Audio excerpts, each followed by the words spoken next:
Welcome to my channel, Coding with Rakhi. Before starting the video, for those who haven't subscribed, please subscribe first so this channel can grow. Let's go for today's topic. Welcome to our journey into machine learning with Python. In this series, we'll break down complex concepts, explore powerful algorithms, and guide you step by step through practical coding examples. Whether you're a beginner or looking to level up, this is your go-to resource for mastering machine learning.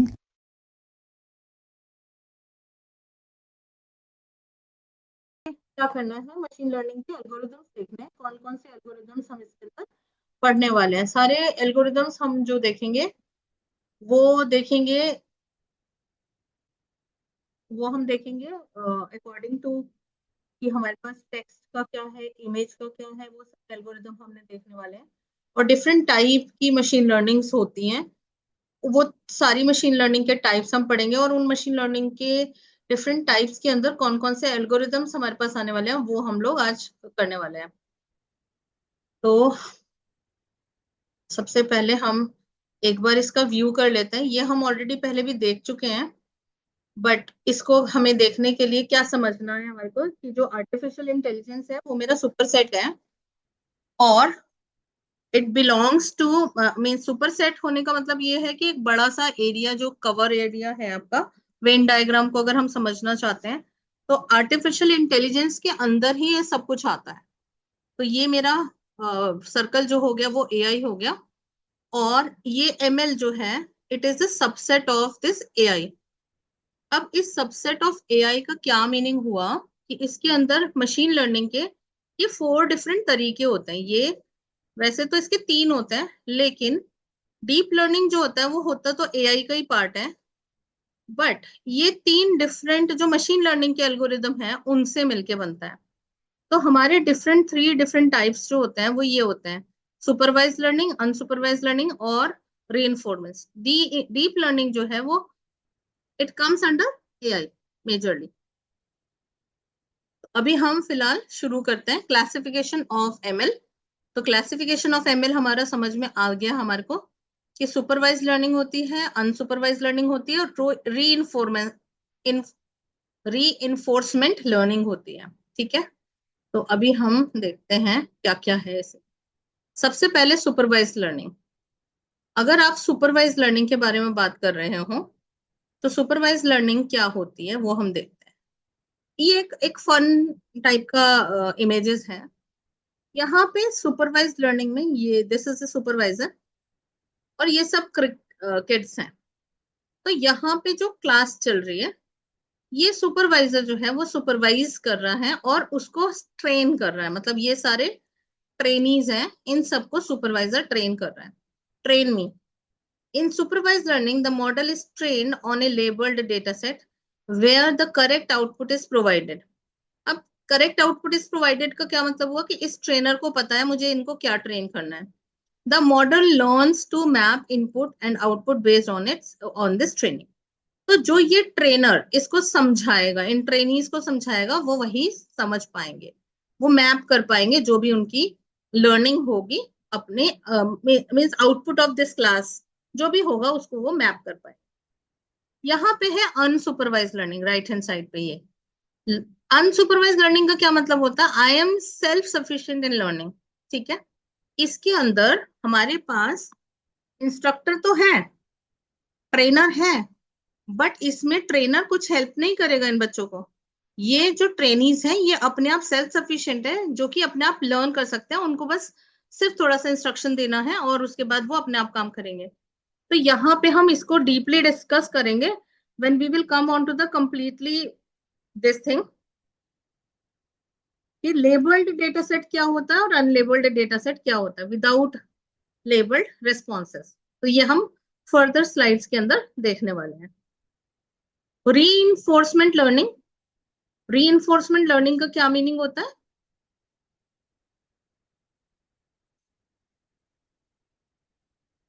Okay, just give me a moment, इसको erase करना होगा हमें।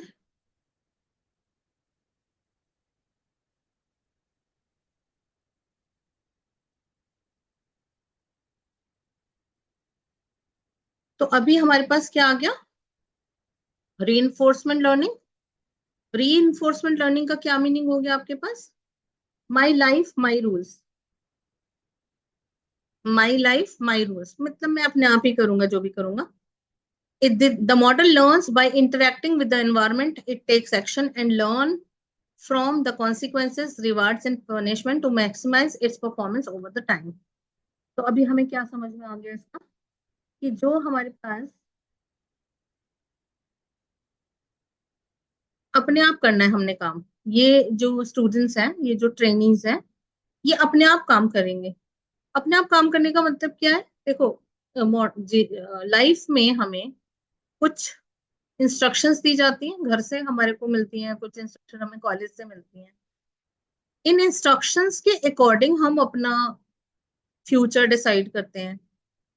Let's suppose कि आप एक future decision का बात आई कि ट्वेल्थ किया आपने, ट्वेल्थ के बाद आप ग्रेजुएशन में आते हो, तो यहाँ ग्रेजुएशन में आपने क्या पढ़ना है ये आपका प्योर आपका डिसीजन है। ठीक है, जब आप इस डिसीजन को लेते हो, सम टाइम कुछ लोग इसमें सक्सेसफुल हो जाते हैं जो भी डिसीजन उन्होंने लिया, बट सम टाइम कुछ फेलियर्स भी होते हैं।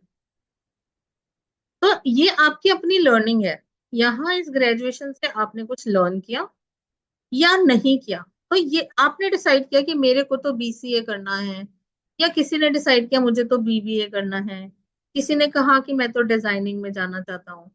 तो ये उनके अपने एक्शंस हैं। लेट्स सपोज एक पर्सन ने बीसीए ले लिया, बट आफ्टर बीसीए कोई भी जॉब्स नहीं मिल रही हैं, तो ये कॉन्सिक्वेंसेस जो हैं वो हमारे इन बंदों के हैं। तो फिर क्या किया, इस बंदे ने सोचा कि हम इसको थोड़ा चेंज करते हैं, ज्वाइंट एमबीए। तो क्या हुआ, जो कॉन्सिक्वेंसेस थी उनसे आपने लर्न किया कि आईटी में अभी हमारे को जॉब्स नहीं मिल रही हैं, तो चलो हम शिफ्ट हो जाते हैं, हम अपना मैनेजमेंट की टुवर्ड्स चले जाते हैं, नॉन आईटी वाले प्रोफाइल्स में चले जाते। तो that is learning from your environment. जो भी आपके एनवायरमेंट है, जो आपके एक्शंस हैं, जो आपने किया उससे आप लर्न कर रहे हो। जो हमारे रोबोट्स होते हैं वो बेसिकली रे लर्निंग के ऊपर ही काम करते हैं, क्योंकि उसके अंदर जो हम इंस्ट्रक्शन देते हैं, वो इंस्ट्रक्शन ये होती है कि प्रीवियस जो हमारे वर्क हैं, जो टास्क हैं, उनसे लर्न करो। सेमी सुपरवाइज में आई गेट हेल्प समटाइम्स। तो ये जो ट्रेनीज हैं इनको क्या होगा, कभी कभी इस ट्रेनर से कुछ पूछने की जरूरत होगी। जैसे सपोज करो कुछ लर्न कर रहे हैं, लर्न करते करते किसी चीज का मीनिंग उनको पता करना है, तो वो मीनिंग वो अपने सुपरवाइजर से पता कर सकते हैं। तो semi supervised learning is a mix of supervised and unsupervised learning. The model is trained on a small amount of labeled data and a large amount of unlabeled. तो इसके अंदर मिक्सचर होता है, लेबल्ड डेटा भी होता है और unlabelled data भी होता है। उसके बाद सेल्फ सुपरवाइज्ड लर्निंग, अपने आप करना है हमने काम। Self supervised learning involve the model generating labels from the data itself. It learns by predicting parts of its input from the other parts. I learn from my own mistake. Self supervised learning. यहाँ पे semi supervised learning था, self supervise learning है, और एक है latest अब जो चल रहा है। देखो हम पढ़ते जो है ना वो तीन ही पढ़ते हैं मशीन लर्निंग के अंदर, supervised learning, unsupervised learning, semi supervised learning. अगर किसी को रोबोटिक्स के बारे में बात करना है, रोबोटिक्स में जाना है, रोबोटिक्स की लाइन लेनी है, तो उसको रीइंफोर्समेंट लर्निंग पढ़नी होगी, सेल्फ सुपरवाइज लर्निंग पढ़नी होगी। क्यों? क्योंकि रोबोटिक्स के अंदर क्या होता है कि आप सारा डेटा सेट उसको दे देते हो और एक मशीन को अपने आप से बिहेव करने के लिए बोलते हो, तो वो अपनी ही डेटाबेस से सर्च करके जो भी इंस्ट्रक्शंस होते हैं उनको फॉलो करता है। तो ये रोबोट्स के बारे में बात है। तो जैसे अगर आप ये कहो रोबोट्स को हम कैसे ट्रेन होते हैं, रोबोट एक मशीन ही है, ऑफ कोर्स एक मशीन है, डब्बे टाइप की एक मशीन है। अब सपोज करो कि उसको वॉक करने के लिए आप बोल रहे हो, उसको वॉक करके यहाँ जाना है। लेट सपोज कि उसके पास यहाँ पे एक उसको पेट मिल गया, पेट मीन्स होल मिल गया, जो गड्ढा है।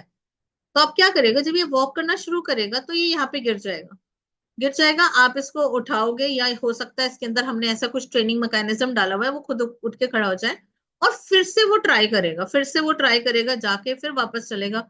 हो सकता है 2-3 बार गड्ढे में गिरने के बाद वो लर्न कर ले कि इस कोऑर्डिनेट के ऊपर मुझे गड्ढा मिलेगा।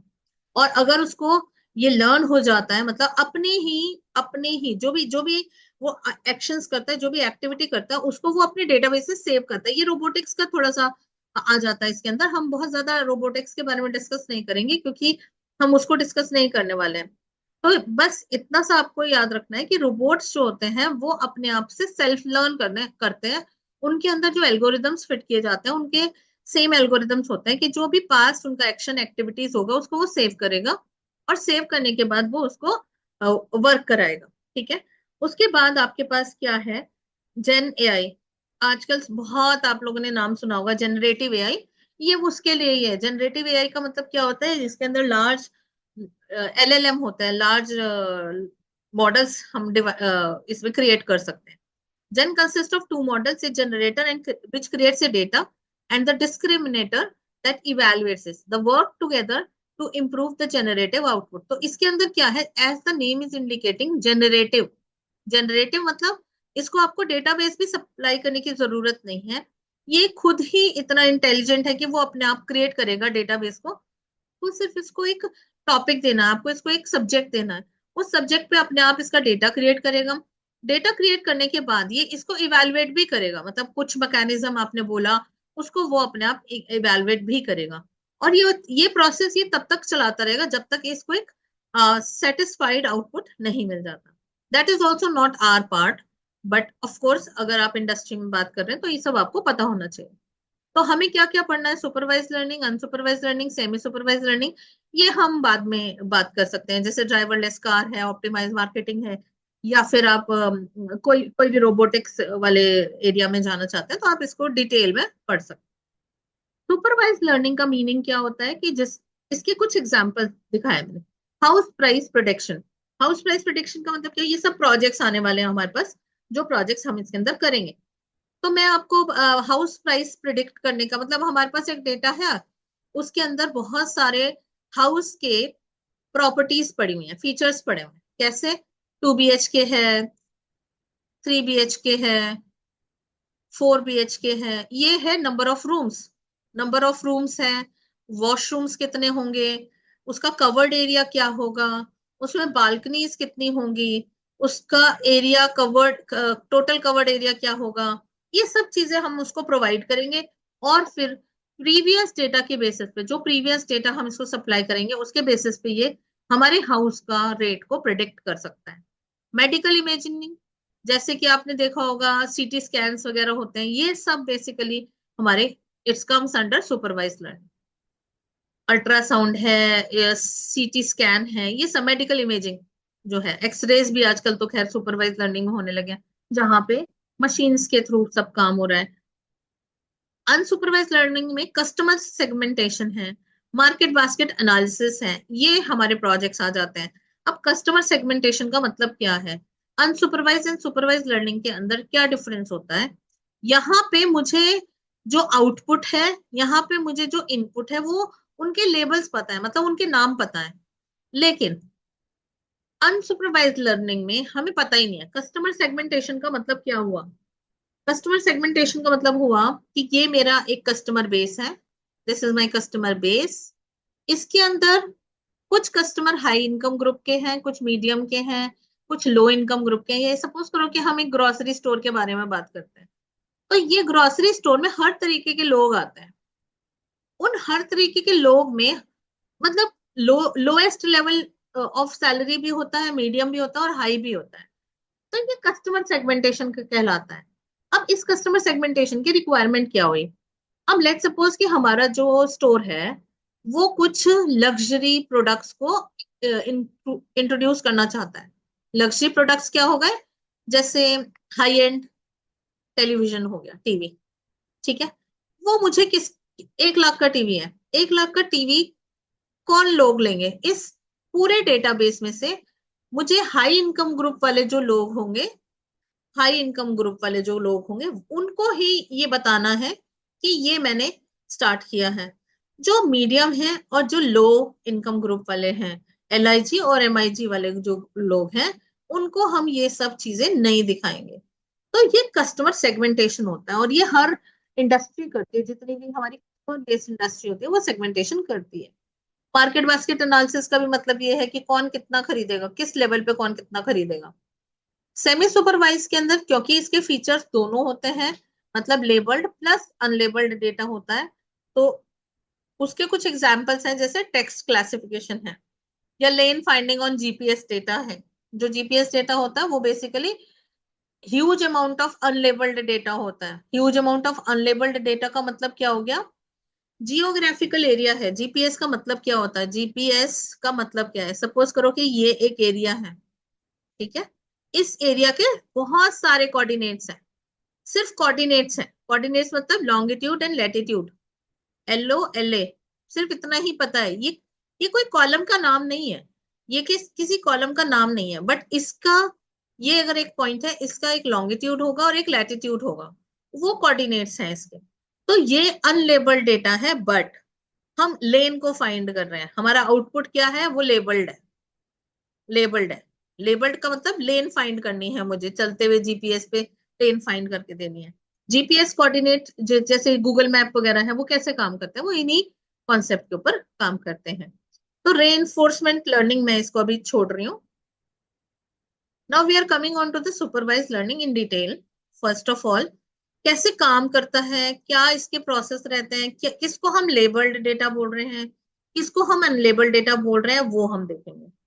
तो मेरा ये है input raw data. Raw data है, ये लेबल्ड डेटा है। कैसे लेबल्ड है? यहाँ पे 3 लेबल्स हैं, काउ, एलिफेंट एंड कैमल। तो यानी कि इसका लेबल क्या हुआ? एनिमल टाइप और एनिमल नेम आप कह सकते हो, ये कॉलम हुआ। उसके अंदर आपके पास 3 वैल्यूज है, जितना भी डेटा है उसमें सब में 3 वैल्यू है, काउ, एलिफेंट और कैमल। तो ये लेबल्ड डेटा है। इसके कुछ नाम है, इनके कुछ नाम है। इसको काउ बोलते हैं, इसको एलिफेंट बोलते हैं, इसको कैमल बोलते हैं। यस, इनका कोई नाम है, तो लेबल्ड है ये। तो लेबल्ड डेटा हमारा कहाँ जाता है? किसी भी एल्गोरिदम में जाता है, जो कि अभी मैं आपको बताने वाली हूँ। सुपरवाइज लर्निंग के जो एल्गोरिदम्स हैं वो एल्गोरिदम में जाएगा। प्लस सुपरवाइजर क्या कर रहा है यहाँ पे? ट्रेनिंग, मतलब ओल्ड डेटा, जो हिस्टोरिकल डेटा है वो, और मुझे इस डेटा से क्या चाहिए वो मैं इस एल्गोरिदम में प्रोवाइड करूं। तो इसका मतलब क्या हुआ? हमारे इस एल्गोरिदम के लिए इनपुट जो है वो 3 जगह से मिलेगा मुझे। कहाँ कहाँ 3 जगह से मिलेगा? एक तो मुझे रॉ डेटा मिल रहा है, रॉ डेटा। दूसरा मुझे ट्रेनिंग डेटा सेट, मतलब जो ऑलरेडी ट्रेंड हो चुका है वो डेटा सेट, जो ओल्ड डेटा सेट है, इसको हिस्टोरिकल डेटा सेट भी बोलते हैं। और मुझे चाहिए क्या? इन सब चीजों से मुझे चाहिए क्या, वो आउटपुट भी मैं इसमें मेंशन करूँ। ठीक है, ये एल्गोरिदम अप्लाई करेंगे हम यहाँ से इसको। उसके बाद ये मशीनरी जो है वो काम करेगी, ये प्रोसेस हो रहा है। प्रोसेस होने के बाद हमने इस एल्गोरिदम के थ्रू इसको ये बता दिया कि हमारा जो डेटा है वो 3 डिफरेंट एनिमल्स से लेबल्ड है। तो आपको इसको आउटपुट करके क्या देना है? एलिफेंट्स का सारा डेटा अलग कर दो, कैमल का सारा डेटा अलग कर दो, और काऊ का सारा डेटा अलग कर दो। ये मेरा आउटपुट है। इसका मतलब ये है कि इस पूरे डेटा में से मुझे एलिफेंट्स अलग करने हैं, कैमल अलग करना है और काऊ अलग करना है। ठीक है, तो ये मैं कैसे कर पाऊंगी? मैं इसको पहले अपनी मशीन को पहले बहुत सारी इमेजेस दूंगी, अलग अलग पोज में, एलिफेंट की, काऊ की और कैमल की। वो उस पर ट्रेन हो जाएगा। ट्रेन होने के बाद जब मैं ये वाला जो इनपुट वाला डेटा इसको सप्लाई कराऊंगी, तो बेसिकली क्या होता है, यहां तक जो काम होता है ना, यहां तक जो काम होता है, ये इतना काम, ये काम जो होता है डेटा एनालिस्ट का काम होता है। और ये जो काम होता है, मतलब इसको ये प्रोवाइड करना, ये मेरा यहाँ पे मॉडल बन के काम स्टार्ट हो जाएगा। मतलब मॉडल बन के तैयार हो गया। जब ये मेरा मॉडल बन के तैयार हो गया, तो हम कोई भी डेटा इसको देते हैं, इस मॉडल के बेसिस पे उसको प्रिडिक्ट करना होगा कि क्या आपने इमेज, अब एट ए टाइम एक ही इनपुट दोगे आप, क्या आपने एलिफेंट की इमेज दी है, क्या आपने कैमल की इमेज दी है, या आपने काऊ की इमेज दी है। इसको इमेज डिटेक्शन भी बोलते हैं, फेस डिटेक्शन, इमेज डिटेक्शन, ये सब इसके अंदर आता है। सुपरवाइज लर्निंग का एक एग्जाम्पल था। So supervised learning is what? It is a scenario where you have to build an image classifier to differentiate between cats and dogs if you feed the dataset of dog and cats labeled images to the algorithm. The machine will learn to classify between a dog or a cat from these labeled images. When we input new dog or cat images that it has never seen before, it will use the learned algorithm and predict whether it is a dog or a cat. This is how supervise learning works. तो ये तो हमने image के बारे में बात की। सिर्फ इतना नहीं होता कि सुपरवाइज लर्निंग सिर्फ इमेज के लिए काम करती है, टेक्स्ट के लिए भी काम करती है, तो हम वो भी देखेंगे कैसे काम करती है। तो ये जो है हमारे पास इसके अंदर सुपरवाइज जो लर्निंग होती है वो दो पार्ट में डिवाइड होती है, रिग्रेशन और क्लासिफिकेशन के अंदर। रिग्रेशन के लिए हमें क्या क्या पढ़ना है, लीनियर रिग्रेशन, रेगुलराइज रिग्रेशन, ये सब एल्गोरिदम्स है।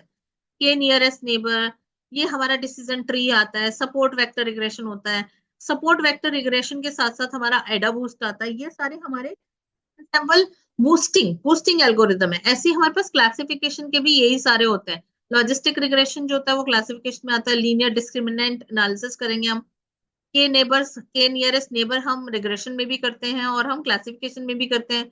ऐसे डिसीजन ट्री हम रिग्रेशन में भी करते हैं और डिसीजन ट्री में भी करते हैं। यहाँ पे इसको क्लासिफायर बोला जाता है, यहाँ पे रेग्रेस सॉर्ट बोला जाता है। ऐसे जैसे हम एसवीएम बनाते हैं ऐसे ही हमारे पास क्लासिफायर भी होता है। तो ये सारे बूस्टिंग एल्गोरिदम अलग होते हैं। ये बूस्टिंग एल्गोरिदम इसकी एफिशिएंसी को, जो भी हम मॉडल बनाते हैं उसको इंक्रीज करने के काम आता है। दो मेथड होते हैं, बूस्टिंग और बैगिंग। बूस्टिंग के अंदर ये दोनों एल्गोरिदम हम पढ़ते हैं, एडा बूस्ट एंड ग्रेडियंट बूस्ट। और जो बैगिंग एल्गोरिदम थे उसमें हम रैंडम फॉरेस्ट और एक्स्ट्राटीज, इस टाइप के दो एट्रीब्यूट्स पढ़ते हैं। तो ये सब चीज हम आगे आने वाले टाइम में पढ़ने वाले हैं, तो इससे ज्यादा क्लैरिफाई हो जाएगा। सो अब क्लासिफिकेशन हम इसके बारे में डिस्कस कर लेते हैं। सुपरवाइज लर्निंग क्या हुई, जिसके अंदर लेबल्ड डेटा होता है। लेबल्ड डेटा का मतलब क्या हुआ, इसके अंदर हमारे पास कॉलम नेम रहता है, लेबल्ड होता है डेटा, जो भी डेटा हम सप्लाई कराएंगे वो लेबल्ड होगा। और अब हमारे पास जो हमारी सुपरवाइज लर्निंग होगी, दो तरीके से कैटेगराइज्ड है, क्लासिफिकेशन एंड रिग्रेशन। क्लासिफिकेशन के अलग एल्गोरिदम्स होते हैं, रिग्रेशन के अलग होते हैं। Classification deals with predicting, prediction models बनते हैं ये हमेशा सुपरवाइज लर्निंग में, कैटेगोरिकल टारगेट वेरिएबल।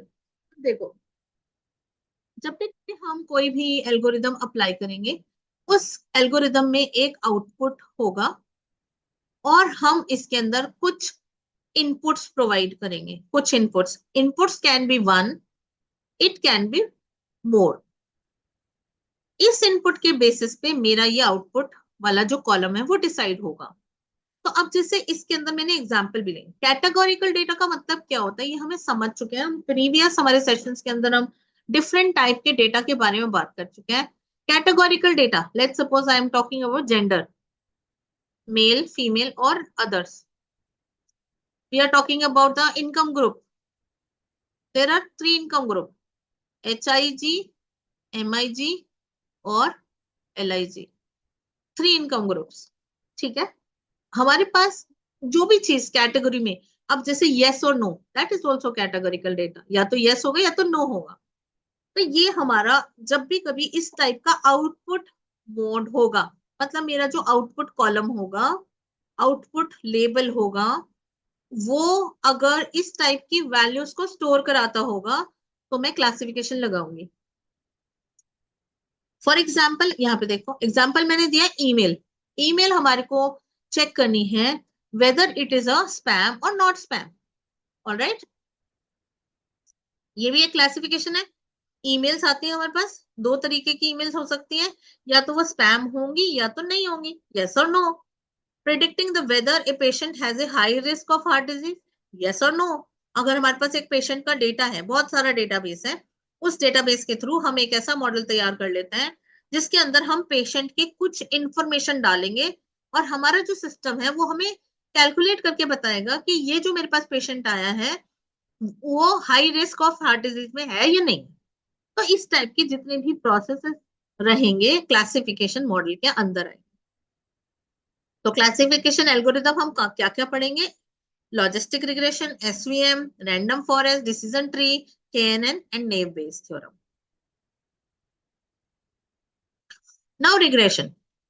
रिग्रेशन क्या होता है, रिग्रेशन जो होता है वो ये भी प्रिडिक्टिव मॉडल ही, प्रिडिक्टिव मॉडल है ये, लेकिन इसमें और क्लासिफिकेशन में क्या डिफरेंस है, एक बहुत छोटा सा डिफरेंस ये है कि जो क्लासिफिकेशन होता है वो हमारा लेबल्ड उस पे लगता है, क्या नाम है, कैटेगोरिकल डेटा पे। ठीक है, कैटेगोरिकल डेटा पे क्या लगता है, क्लासिफिकेशन। बट अगर आप रिग्रेशन के बारे में बात करेंगे तो ये हमारा कॉन्टिन्यूअस वेरिएबल वैल्यू पे लगेगा। कंटिन्यूअस, कंटिन्यूअस क्या है? 1.59579, 2.878, 1234, ऐसे ये कंटिन्यूअस डेटा होता है। इसको आप अलग तरीके से इजी समझने के लिए ये कह सकते हो ये न्यूमेरिकल डेटा है।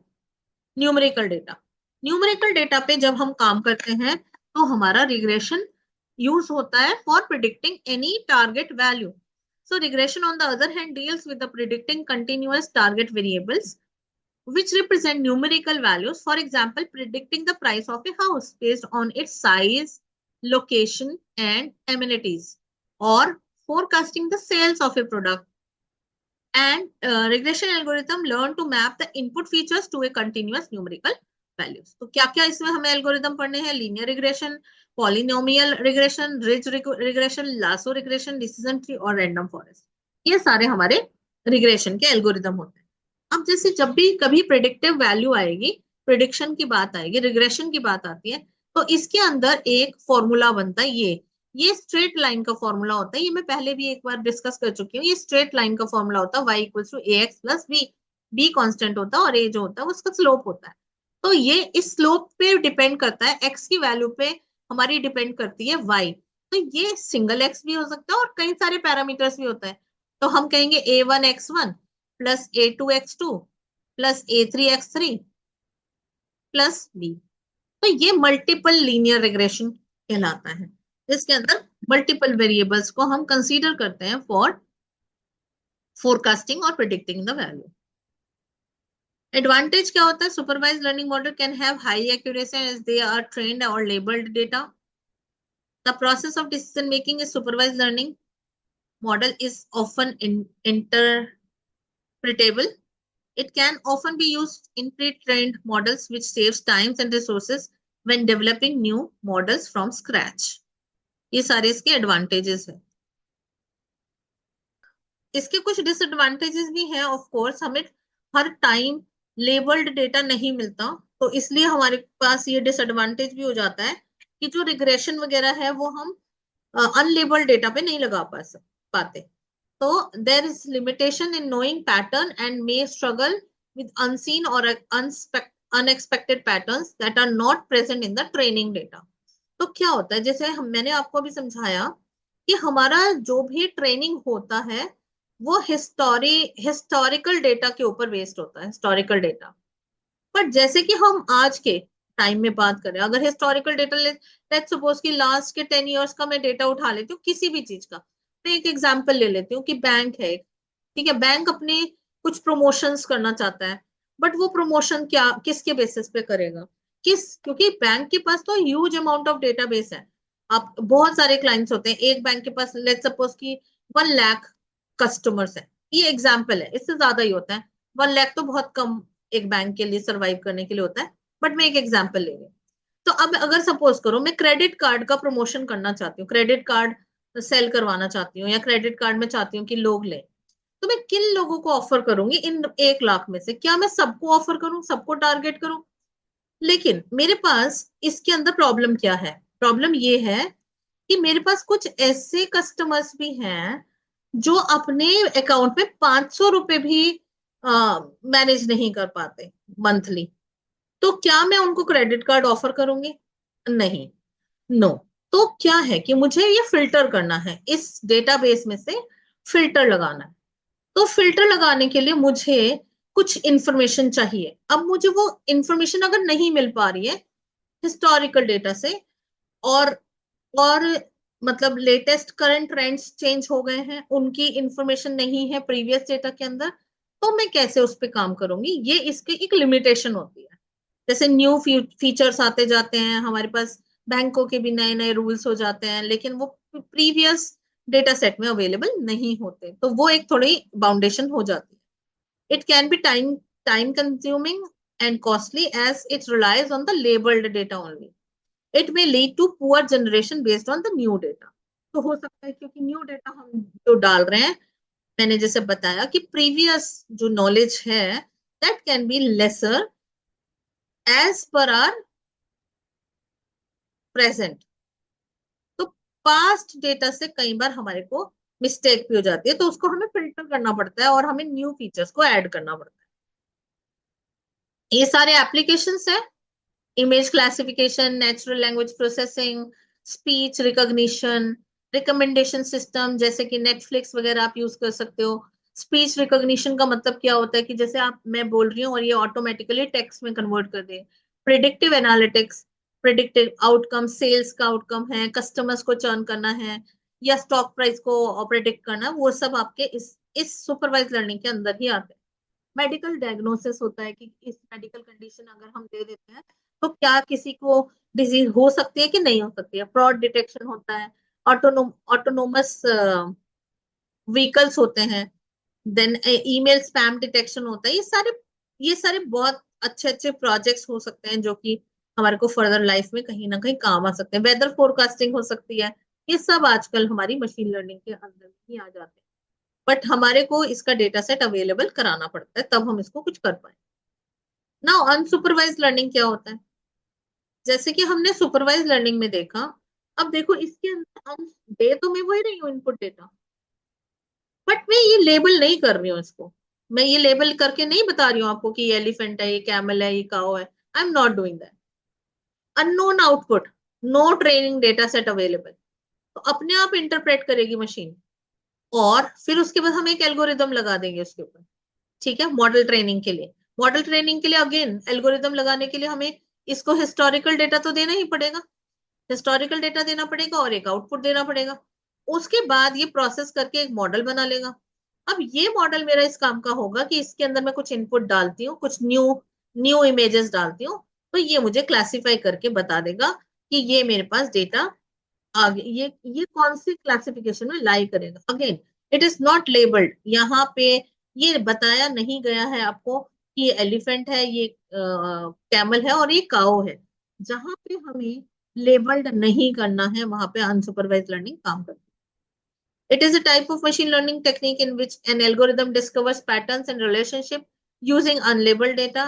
Unlike supervised learning, unsupervised learning does not involve providing the algorithm and labeled target outputs. The primary goal of the unsupervised learning is often to discover hidden patterns, similarity, or clusters within the data, which can then be used for various purposes such as data exploration, visualization, dimension reduction, and more.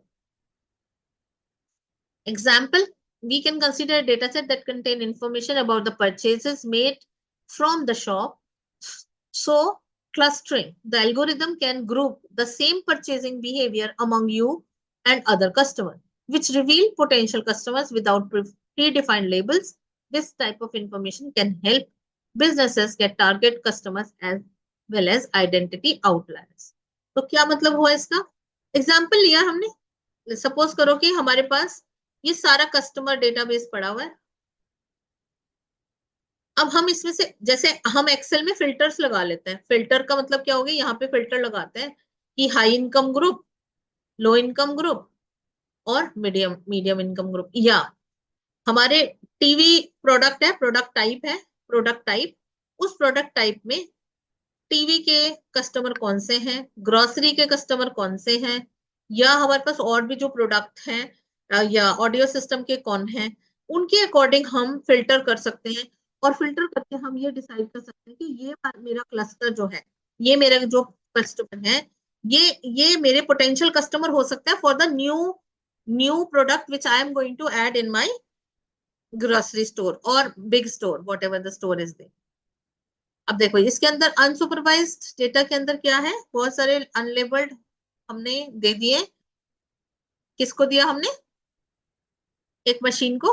उसने interpret किया, इनके behaviour से interpret करता है हमारा algorithm. Behaviour का मतलब क्या हुआ कि इसका शेप देखेगा, भाई ये तो शेप दिखाई दे रहा है, ये इसमें कुछ कुछ तो फीचर्स है ना। ये ब्रिंजल है, इस ब्रिंजल में कुछ तो फीचर्स है। इस पे यहाँ पे क्राउन दिया हुआ है, इसका कलर पर्पल है, इसका शेप कुछ ऐसे लेटा हुआ सा है, तो ये सारे क्लासिफाई कर लेगा अपने पास ऐसे। अब आप देखो यहाँ पे आउटपुट में हमें क्या दिखाई दे रहा है, शिमला मिर्च अलग कर दिया है। अब यहाँ पे कहे कि कलर वाइज इसने करी है, नो कलर वाइज नहीं करी, देखो शेप सेम है। ऑलमोस्ट सेम है, ठीक है। इसलिए इसने इसको फिल्टर करके एक अलग से क्लस्टर बना दिया शिमला मिर्च का, ये ब्रिंजल का अलग कर दिया और ओनियन का अलग कर दिया। तो ये एल्गोरिदम हमारे ऐसे होते हैं जो कि डेटाबेस में से शेप के अकॉर्डिंग या उनके कुछ और एट्रीब्यूट्स होते हैं उसके अकॉर्डिंग वो इंटरप्रेट करता है, फिर हमारा जो एल्गोरिदम होता है वो काम करता है और प्रोसेसिंग डन होती है। प्रोसेसिंग करने के बाद वो मुझे क्लस्टर्स में इंफॉर्मेशन रिमूव करके दे देता है। तो हमने वेजिटेबल्स को क्लस्टर करा है, ऐसे ही हम कस्टमर को भी क्लस्टर कर सकते हैं। बहुत सारे कस्टमर्स हैं हमारे पास, उन कस्टमर्स को हमें क्लस्टर करना है। या मैं बैंक का जैसे एग्जांपल ले रही थी, उसके अंदर भी हमारे पास कस्टमर का डेटाबेस होता है। उस कस्टमर डेटाबेस में से कौन सा कस्टमर हमारा अच्छे हमारे को वो देता है, क्या नाम है, एफडीज देता है, मतलब फिक्स डिपॉजिट देता है। जैसे अगर मैं आपको एग्जांपल दूं, बैंक्स के अंदर ये ड्राइव्स चलती रहती हैं कि इस महीने के अंदर लेट्स सपोज कि हमें 1 करोड़ का टारगेट रखना है डिपॉजिट, फिक्स डिपॉजिट लाने का। तो कैसे फिल्टर करेंगे, मतलब बैंक एम्प्लॉयज कैसे इसको फिल्टर करते होंगे? तो वो क्या करते होंगे, जो भी इन्वेस्टर्स हैं जो उनके बैंक के अंदर बहुत सारा पैसा करंट अकाउंट के थ्रू, सेविंग अकाउंट के थ्रू सर्कुलेट करते हैं, तो वो उन, और वो बहुत कम, बहुत छोटी सी डेटाबेस डेटा होता है जो कि हाई लेवल पे लोग करोड़ों में डीलिंग करते हैं।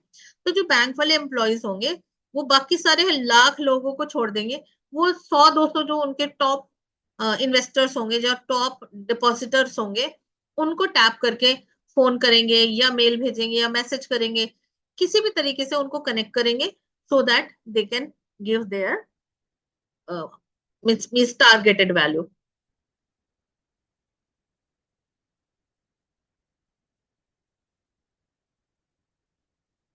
उसके बाद आ गया हमारे पास अनसुपरवाइज लर्निंग। इस अनसुपरवाइज जैसे कि हमने कैटेगरीज पढ़ी थी सुपरवाइज लर्निंग की, वो कैटेगरीज हमारी क्या थी? हमारी कैटेगरीज थी classification and regression. Classification and regression, ये मेरी दो टेक्निक थी फॉर सुपरवाइज मशीन लर्निंग। और क्लस्टरिंग एंड एसोसिएशन, ये मेरी कैटेगरीज हैं यूएमएल की, अनसुपरवाइज्ड मशीन लर्निंग। डिटेल में पढ़ना है हमने इसको भी। So what the clustering means,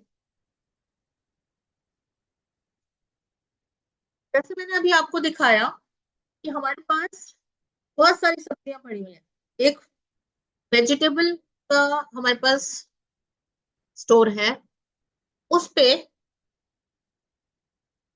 यूं ऐसी पड़ी हुई हैं वेजिटेबल्स, स्कैटर्ड है। अगर हम सोचें इसको मैनुअली करने की सोचे तो कैसे करेंगे हम? क्योंकि हमारे पास ऑलरेडी इंटेलिजेंस है, क्योंकि हम ऑलरेडी अंडरस्टैंड कर चुके हैं कि कौन सी शेप मेरी ब्रिंजल की होगी, ये हमें पता है। हमने ये कब से सीखा है? जब से हमारा बर्थ हुआ है, जब से हमने इस एनवायरमेंट में देखना शुरू किया है, समझना शुरू करा है, तब से हमें पता है कि हमारे पास ये कॉलीफ्लावर है, ये ब्रिंजल है, ये ओनियन है। मतलब शेप के अकॉर्डिंग, साइज, कलर, इन सब के अकॉर्डिंग हम अपनी इंटेलिजेंस यूज करते हैं। लेकिन अगर हमें अपनी मशीन को इंटेलिजेंट करना है, क्लस्टर करना है, वेजिटेबल का जो हमारे पास वो होता है स्टोर, उसमें क्या करते हैं वेजिटेबल वेंडर्स, क्या करते हैं, ये वेजिटेबल्स है सारे क्लस्टर कर ली, ओनियंस एक साथ रख दिया, यहाँ पे पोटैटोज एक साथ कर दिए, फिर ब्रिंजल एक साथ कर लिया। ऐसा नहीं होता कि ये यहाँ यूं ऐसे स्कैटर्ड पड़े हुए हैं, no, that is called as clustering. Cluster कर दिया, सिमिलर टाइप की जो फीचर्स शो कर रहा है उन सबको एक जगह पे रख दिया, उसको हम क्लस्टरिंग कहते हैं। और इस क्लस्टरिंग के डिफरेंट डिफरेंट एल्गोरिदम होते हैं मशीन लर्निंग में, वो हम समझेंगे क्या क्या। उनमें से कुछ करेंगे हम, कुछ सारे नहीं करने हमें। The clustering technique is used when we want to find the inherent groups from the data. It is a way to group the objects into a cluster such that the objects with the most similarity remain in one group and have fewer or no similarity with the object of the other groups. An example of clustering algorithm is grouping the customer by their purchasing behavior. Some of the popular clustering algorithms are K-mean clustering algorithm, mean shift algorithm, DB scan algorithm, principal component algorithm, and independent component analysis. Association क्या है? अब ये तो हमने पढ़ लिया कि cluster करना है, हमें अलग अलग एक पूल बना के रख देना है। Association rule learning is an unsupervised learning technique which finds interesting relations among the variables within a large data set. The main aim of this learning algorithm is to find the dependency of one data item on another data item and map those variables accordingly so that it can generate maximum profit. This algorithm is mainly applied in market basket analysis, web usage mining, continuous production, etc. Some popular algorithm association rule learning is a priori algorithm, LCAT, FM growth, algorithm, etc. तो total हमारे पास ये सारे algorithms होते हैं जो UML में use किए जाते हैं। हम के मीन करेंगे, KNN करेंगे, हायरार्किकल क्लस्टरिंग करेंगे, न्यूरल नेटवर्क्स करेंगे, PCM कर सकते हैं, इंडिपेंडेंट कंपोनेंट, इस सभी कर लेंगे ऑलमोस्ट। एडवांटेज क्या है? These algorithm can be used for complicated task compared to the supervised ones because these algorithm work on the unlabeled data। अब देखो दोनों में अगर हम डिफरेंशिएट करें तो सुपरवाइज्ड लर्निंग में तो हमारे पास जो डेटा है वो ऑलरेडी इंटेलिजेंट डेटा है। क्यों? क्योंकि उसको पता है वो किसी लेवल के अंडर में आ रहा है। लेकिन जो जो अनसुपरवाइज्ड मशीन लर्निंग होती है उसमें जो डेटा होता है उसको पता ही नहीं है मैं क्या हूं, तो वो हमारी मशीन उसको भी डिसाइड करती है कि वो है क्या, उसके फीचर्स के अकॉर्डिंग, उसके शेप के अकॉर्डिंग, उसके पैरामीटर्स के अकॉर्डिंग वो डिसाइड करती है। Unsupervised algorithm are preferable for various tasks as getting the unlabeled data set is easier as compared to the labeled data set। तो अनसुपरवाइज्ड डेटा एल्गोरिदम इस क्यों प्रेफरेबल होता है? क्योंकि अनलेबल्ड डेटा तो कोई भी दे देता है ना, काम का रॉ डेटा है, ऐसे ही पड़ा हुआ डेटा दे दो, लेकिन उससे हमें फिल्टर करके कुछ इंफॉर्मेशन निकालनी है। It helps to discover hidden patterns and various relationships between the data used for tasks such as customer segmentation, anomaly detection, and data exploration. It does not require labeled data and reduce the effort of data labeling. Disadvantages क्या है? The output of an unsupervised algorithm can be less accurate as the data set is not labeled, and algorithms are not trained with the exact output in prior. Working with the unsupervised learning is more difficult as it works with the unlabeled dataset that does not map with the output. Application कहाँ का है? Network analysis में use होता है, recommendation system में select होता है। अब जैसे रिकमेंडेशन सिस्टम हमारा रिग्रेशन में हमारा क्लासिफिकेशन में ML में भी आता है, मतलब सुपरवाइज्ड लर्निंग में भी आता है, SML में आप कह सकते हैं। इसमें क्या मतलब हुआ? अब हमारे पास, हम इसका एक एग्जाम्पल समझ लेते हैं। हमारे पास नेटफ्लिक्स है, सब लोग आज के समय पे नेटफ्लिक्स यूज करते हैं या Amazon प्राइम यूज करते हैं। तो जो नेटफ्लिक्स है उसने हर तरह की कैटेगरी भी बना रखी है, मतलब अगर आप कहेंगे टीवी शोज अलग से आ जाते हैं, मूवीज अलग से आ जाती हैं, ये कैटेगरी वाइज है। यहाँ पे लेबल्ड डेटा मिल रहा है, ठीक है। लेकिन समटाइम जब रिकमेंडेशन सिस्टम होता है तो वो आपको जो भी लेटेस्ट उसके पास करंट अपलोड आते हैं वो लेटेस्ट यहाँ पे डालना शुरू कर देता है, ठीक है। कोई मूवी आई, कोई सीरीज आई, उसको कैटेगराइज नहीं कर रहा है, बस उसके पास ये रिकमेंडेशन सिस्टम है कि ये मेरे पास नया आया है, इसको डाल दो। वो वहां पे कैटेगराइज नहीं करता। तो मतलब इसका जो इंटरफेस होता है नेटफ्लिक्स का कुछ ऐसे होता है। यहाँ पे जब आप करते हैं, यहाँ पे तो आपको मेन्यू दिखाई देते हैं और यहाँ पे ये रिकमेंडेशन दे रहा होता है, और एक मेजरली जो भी लेटेस्ट रिलीज होती है वो यहाँ पे एक मेजरली शो होती है, और ये यहाँ पे होता है। अगर आप फर्दर इसके नीचे जाते हो तो अलग से कैटेगरीज आनी शुरू हो जाती हैं, Hindi movies, English movies, then different regional movies, means categories है ये। फर्दर अगर आप कैटेगरीज के बारे में बात करते हो, कैटेगरीज के थ्रू आप काम करना चाहते हो, वहां पे सुपरवाइज लर्निंग आती है, जहां आप कह रहे हो कि वो उसने आपको 4-10 टॉप के उसके जो भी चल रही हैं, उसकी सीरीज भी हो सकती है, वो वेब सीरीज हो सकती है, सिंपल एक टीवी शो हो सकता है, मूवी हो सकती है।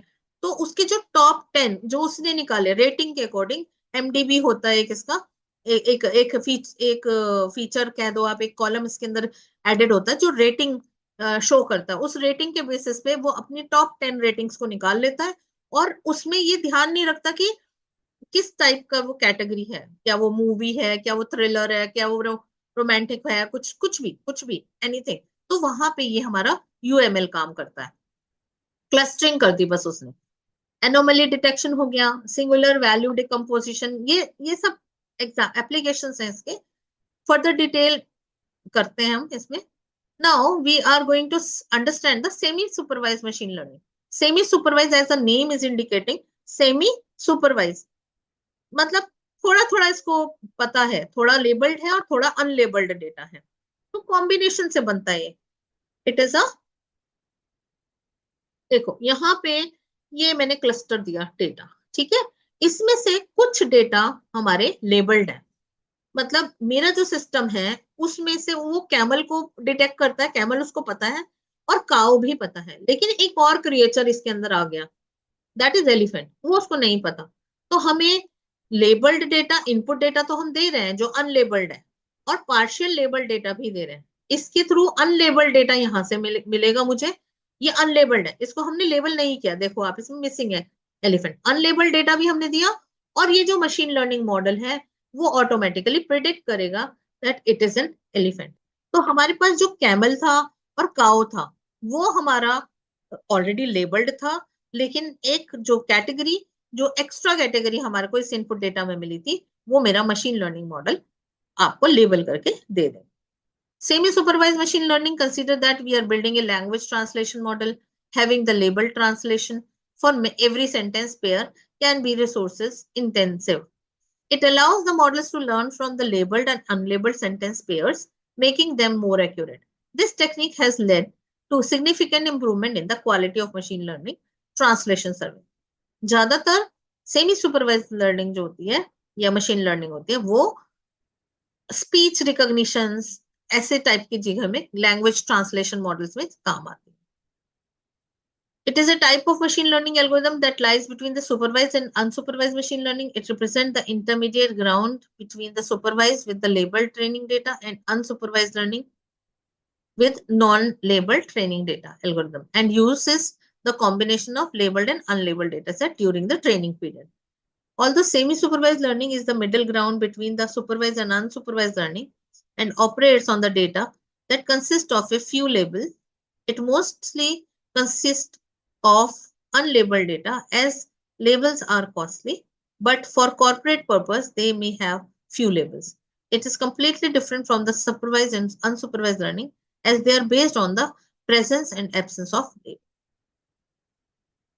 So why semi-supervised? Drawback of supervised learning and unsupervised learning को ओवरकम करने के लिए ये बनाया गया था। The concept of semi supervised learning is introduced.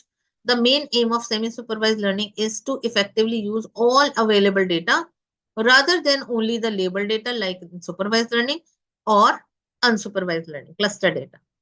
And further, it helps to label and unlabeled data into the labeled data. It is because labeled data is a comparatively more expensive acquisition than the unlabeled data.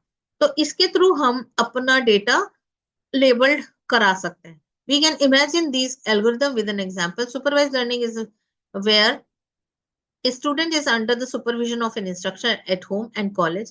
Further, if that student is self-analyzing the same concept without any help for the instructor, it comes under unsupervised learning. Under semi-supervised learning, the student has to revise himself after analyzing and the same concept under the guidance of an instructor at college. तो एक student को पूरा full complete instruction दिया जा रहा है, instructor है उसके पास, और दूसरा किसी के पास इंस्ट्रक्टर है ही नहीं। तो दो एक्सट्रीम कंडीशन हो गई, एक के पास फुल टाइम इंस्ट्रक्टर है, दूसरे के पास है ही नहीं। बट अगर आप इसको मिला दो कि जैसे स्टूडेंट अपना पढ़ाई कर ले, पढ़ाई करने के बाद उसको एक इंस्ट्रक्टर अवेलेबल करा दिया जाए कि वो इंस्ट्रक्टर आपकी जो प्रॉब्लम्स है, आपकी जो डाउट्स है, वो आपको क्लियर करा सकता है, तो उसको हम सेमी सुपरवाइज्ड मशीन लर्निंग बोलते हैं। It is simple and easy to understand the algorithm. It is highly efficient. It is used to solve drawback of the supervised and unsupervised learning. These are the advantages of the supervised, semi-supervised machine learning. Disadvantages क्या है? Iteration results may not be stable, क्योंकि हमें इस चीज को learn करने के लिए, बार बार लेबल करने के लिए इसको हो सकता है इसके जो प्रोसेस है उसको आइटरेशन में, लूप्स में चलाना पड़े। तो इट मे पॉसिबल कि एक लूप में आपको कोई आंसर मिल रहा है, दूसरे लूप में हो सकता है कुछ different answer. We cannot apply these algorithms to the network level data. Accuracy is low for this. Reinforcement learning, ऐसे मैं बता देती हूँ, feedback based process होता है in which an AI agent software component automatically explore its surrounding by hitting it trail, taking action, learning from experience and improving its performance. Agent gets rewarded for each good actions and get punished for each bad action. Hence the goal of reinforcement learning agent is to maximize the reward. Basically ये जो होता है वो self learning models होते हैं. मैंने आपको example दिया है कि आप रोबोट्स के बारे में बात करते हो, वो है गेम्स हैं, गेमिंग जो आती है वो भी सारी हमारी रीइंफोर्समेंट लर्निंग के अंदर आती है, जिसके अंदर डिफरेंट स्टेट के ऊपर हमारे को पता चलता है. जैसे सपोज करो कि एक लेवल पे आप आए हो, वहां पे आप पहले फर्स्ट टाइम पे आप क्लियर नहीं कर पाए क्योंकि आपको पता ही नहीं है, उसकी प्रीवियस नॉलेज अवेलेबल नहीं है. तो आप क्या कर रहे हो, by hit and trial learning से ही आपने जो प्रीवियस मतलब एक बार आपने गेम प्ले किया, उसके बाद आप दोबारा से उसको गेम प्ले को करके देखोगे तो बेटर खेलोगे. क्यों? क्योंकि आपको वो काफी चीजें उसके बारे में, उस लेवल के बारे में पता चल चुकी, तो वो आप अपनी सेल्फ लर्निंग से सीखते हो. तो ये बेसिकली एजेंट है और ये एनवायरमेंट है. तो इसके कुछ एक्शंस होंगे, वो एनवायरमेंट के थ्रू जो भी एनवायरमेंट उसका होगा, वो एनवायरमेंट आपको कुछ एड ऑन करेगा और या तो रिवॉर्ड भी दे सकता है. रिवॉर्ड अगर आपने ठीक किया, रिवॉर्ड दिया, तो उस एजेंट के अंदर में ये रजिस्टर हो जाता है. जैसे गेम प्लेइंग का ही देख लो, आप पहले बार आपने गेम खेला, एक्शन हुआ, एनवायरमेंट या तो आप विन करोगे या तो आप लूज करोगे. अगर आप विन करते हो तो रिवॉर्ड मिला और मतलब विन हो गया, आपको उसके लिए कोई जरूरत नहीं है, आपको मेमोरी में सीधा सेव कर लिया कि ये मेरा लेवल क्लियर हो गया. लेकिन अगर आप फेल हो जाते हो तो वो एनवायरमेंट आपको एक और कुछ एड ऑन करके देता है कि हाँ ठीक है, इसको हम कैसे कर सकते हैं. आपको ये भी एक लर्निंग ही मिली है और वो लर्निंग एजेंट के पास वापस चली जाती है. उसके बाद वो दोबारा से उसको बेटर परफॉर्मेंस के साथ खेल सकता है. Categories of reinforcement learning is positive reinforcement learning और नेगेटिव भी होती है. पॉजिटिव के अंदर ऑफ कोर्स जो भी आपने लर्न किया है वो आप उससे आप अपनी स्ट्रेंथ को एनहेंस करोगे और कुछ ऐड करोगे और फिर दोबारा से अच्छे से प्ले करोगे. ये गेम प्लेइंग का ही एग्जांपल दे रही हूँ मैं. नेगेटिव में क्या होगा? It works exactly opposite to negative RL. It increases the tendency that the specific behavior would occur again by avoiding the negative condition. Real world cases है, वीडियो गेम्स बनाना होता है, रिसोर्स मैनेजमेंट होता है, robotics होता है, text mining होता है. ये सारे रियल वर्ल्ड के एग्जांपल हैं जो रीइंफोर्समेंट मशीन लर्निंग के अंदर आते हैं. एडवांटेज, ये डिफिकल्ट होता है कुछ तो खैर. It helps in solving complex real problems but difficult to solve by general technique. The learning model of RL is similar to the learning of human being. Hence, most accurate result can be found. Helps in achieving long-term result. It is not preferred for the simple problem. अगर complex है तब use करो. Huge data set होना चाहिए और computational space होना चाहिए आपके पास. Too much reinforcement learning can lead to the overload of states which can weaken the result. That's all about all the machine learning algorithm types, categories, etc. So that is all theoretical. We will do it practical as well.